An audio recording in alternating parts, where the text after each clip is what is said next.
Comment plus ou moins toutes les questions, c'est comment on change l'Europe. Michel Delphen, il y a une question qui vous était en plus adressée personnellement. Qu'est-ce que cette charte de la Havane? Donc, comment on change l'Europe et qu'est-ce que cette charte de la Havane?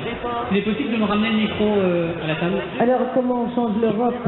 Comment on change l'Union européenne? Si c'est ça la question, on ne change pas l'Union européenne de l'intérieur. D'une part, il n'y a aucun rapport de force au Parlement européen et il n'y en aura jamais. Ça, c'est la première chose. La deuxième chose, c'est que l'organisation de l'Union européenne telle évidemment, ne permet pas le changement. Parce que c'est un instrument, comme je disais tout à l'heure, qui a été mis en place contre l'indépendance et la souveraineté des peuples. C'est-à-dire que pour le grand patronat, soyons très clairs, et pour la finance et pour les multinationales, il faut quoi? Moins d'État, moins de protection et surtout moins de citoyens et moins de démocratie. Eh bien, ce qu'on ne pouvait pas nous imposer, évidemment, au sortir de la Deuxième Guerre mondiale, à l'intérieur de notre pays, eh bien, on nous l'a imposé, soi-disant, au nom de la paix, ce que j'appelle ce mariage forcé qui s'était passé pour un mariage d'amour. Et donc, on ne peut pas changer l'Union européenne de l'intérieur. C'est vain.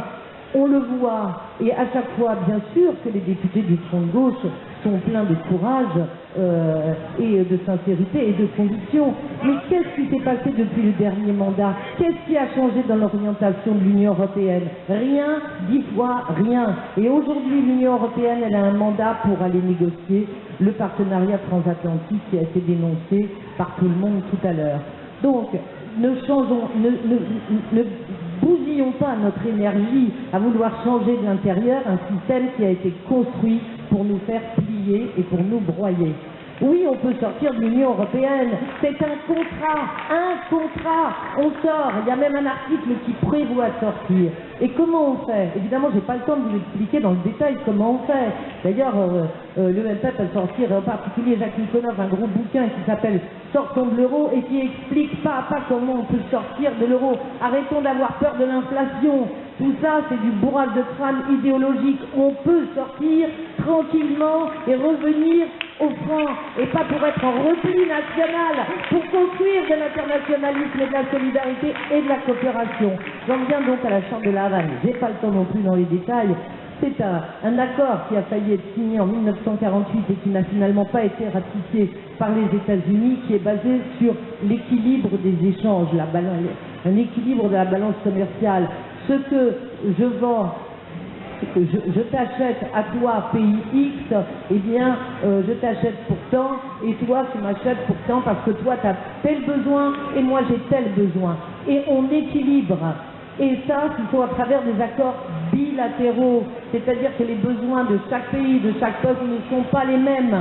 Nous avons besoin d'acheter du café, eh bien nous irons acheter du café là où nous en avons besoin, et en face, ils auront besoin de quelque chose qui vient que nous fabriquons ici, eh bien nous échangerons et nous serons à l'équilibre.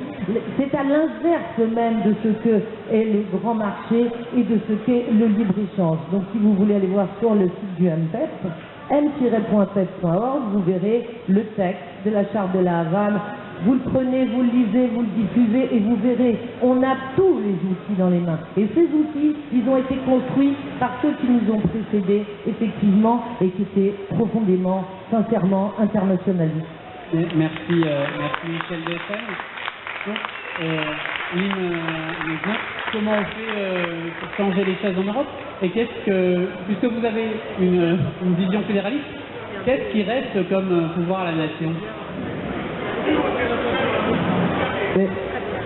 Il y a une personne qui a interviewé tout à l'heure, qui a posé la bonne question sur l'analyse de la situation actuelle. On est à peu près d'accord sur les méfaits de l'Europe libérale après. Le vrai débat, c'est quoi la solution? Est-ce que c'est l'État-nation comme tu viens de le demander, ou est-ce que c'est mettre de la démocratie et mettre du pouvoir des citoyens en Europe pour changer de politique? C'est ça le vrai débat. Alors, moi je veux bien qu'on revienne à la nation, mais prenez les pays qui ne sont pas dans l'euro, qui sont dans le schéma que dit Michel. Un de nos voisins, c'est le Royaume-Uni. Ils s'en sortent pas mieux.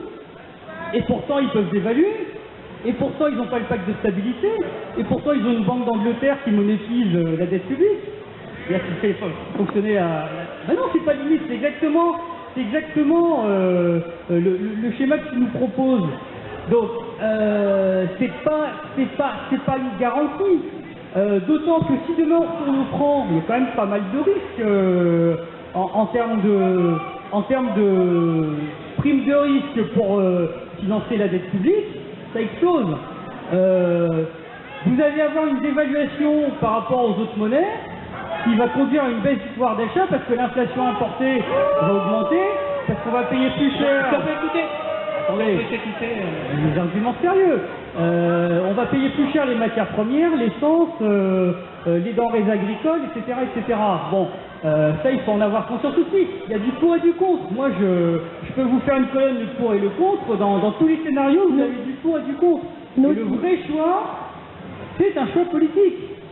Est-ce que on fait on considère que la voie la plus économique pour sortir des politiques néolibérales, c'est de compléter l'Europe par les instruments qui lui font défaut, c'est-à-dire ce qu'a dit Olivier tout à l'heure, une banque centrale dont les missions sont étendues, un budget européen, des contraintes moins fortes sur les budgets nationaux, une harmonisation fiscale, des normes sociales, etc., etc.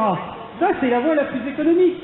Et ça peut être imposé si on met de la démocratie, c'est-à-dire si on étend les pouvoirs des institutions démocratiques, les parlements en particulier, là où ça doit se décider, c'est-à-dire sur les programmes de stabilité et de réforme dont on parlait tout à l'heure. J'ai pas le temps de m'étendre là-dessus, c'est-à-dire que sur ce qu'impose la Commission, si on met de la démocratie pour contrebalancer ce que propose la Troïka, la Commission, etc., à chaque fois, systématiquement, là où ça se passe, c'est-à-dire en mars et en juin, il y a des éléments de contrôle démocratique dont peuvent se saisir ensuite les assemblées nationales à l'échelle de chaque pays. Mais moi, il me semble que c'est la voie la plus économique, et la voie la plus économique, c'est d'envoyer dans les parlements une majorité progressiste. Alors, peu importe les étiquettes, mais mettons une majorité progressiste dans tous les endroits, et après, il faut ouvrir le débat. Alors, là-dessus, nous avons une autre bataille à mener, qui est une bataille idéologique. J'ai dit tout à l'heure qu'il y avait plusieurs gauches. Je ne vais pas esquiver la question du camarade là-bas qui disait que il y avait des renoncements. Alors, mais je ne sais pas, vous connaissez François Hollande. Si on peut écouter. François Hollande n'a jamais promis la Lune. François Hollande appartient à une famille politique donnée. Il y a eu une primaire citoyenne qui a fait que cette famille l'a emporté plus qu'une autre dans nos rangs. Voilà, c'est le jeu de la démocratie. Il n'a jamais promis la Lune, il n'a jamais promis de renverser la table, pour diverses raisons, pour des raisons sans doute idéologiques, pour des raisons certainement pragmatiques du fait du rapport de force qui nous est défavorable aujourd'hui en Europe. Donc on est obligé de faire avec ce rapport de force aujourd'hui, et toute la question c'est comment on se serre les coudes tous ensemble maintenant que la gauche est au pouvoir pour, s'il vous plaît, pour apporter les bonnes solutions. On n'est pas forcément, et moi le premier, forcé d'être d'accord avec tout ce qui se fait, mais si les Verts, si le fond de gauche, si certains d'entre nous n'apportons pas notre pierre, et ben ça ne changera pas. Voilà la démarche. On va avoir, c'est terminé, il y a un autre débat après, on va avoir un an de débat sur l'Europe, il y a une campagne pour les élections européennes qui va s'ouvrir, qui va durer jusqu'au mois de mai, on va être au centre du...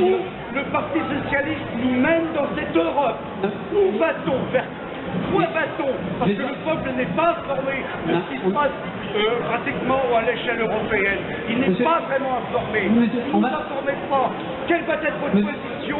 Monsieur, le débat malheureusement doit s'arrêter là. La vision de l'Europe, parce qu'il est pour l'Europe supranationale. Exactement, il a dit qu'il était... Aux États-Unis. Je viens de vous la donner, la vision de l'Europe que nous défendons, c'est pas une vision d'Europe d'État-nation, c'est la vision d'une Europe politique démocratique, une Europe fédérale. Et si vous voulez ma position sur l'accord transatlantique, j'ai voté non au Parlement, j'ai voté comme Mélenchon et Le Yarrick contre. Voilà, bon, c'est ce que je vous dis. S'il vous plaît, nous allons nous arrêter là, il y a un débat qui arrive après. On a un an pour débattre d'Europe et confronter les projets, il va y avoir les élections européennes et il y aura de nouveaux débats organisés dans les colonnes de l'humanité dimanche et de la Terre. Et nous aurons l'occasion d'organiser d'autres débats dans les villes entre les forces politiques. On va devoir laisser la place, nous sommes déjà avec 20 minutes de retard, au débat suivant. Juste dire un mot que sur le prochain débat, bien sûr on ne peut pas continuer aujourd'hui, hein, mais sur le prochain débat, effectivement, qui va s'ouvrir à l'occasion des élections européennes, toutes les positions doivent être débattues à l'intérieur de la gauche, y compris des positions comme celle du MPF qui est en train de réfléchir avec d'autres, qui est quelle est la légitimité d'aller voter pour un Parlement européen qui aujourd'hui n'a aucun pouvoir et qui endort le peuple. Donc la question peut se poser aussi du boycott des élections européennes.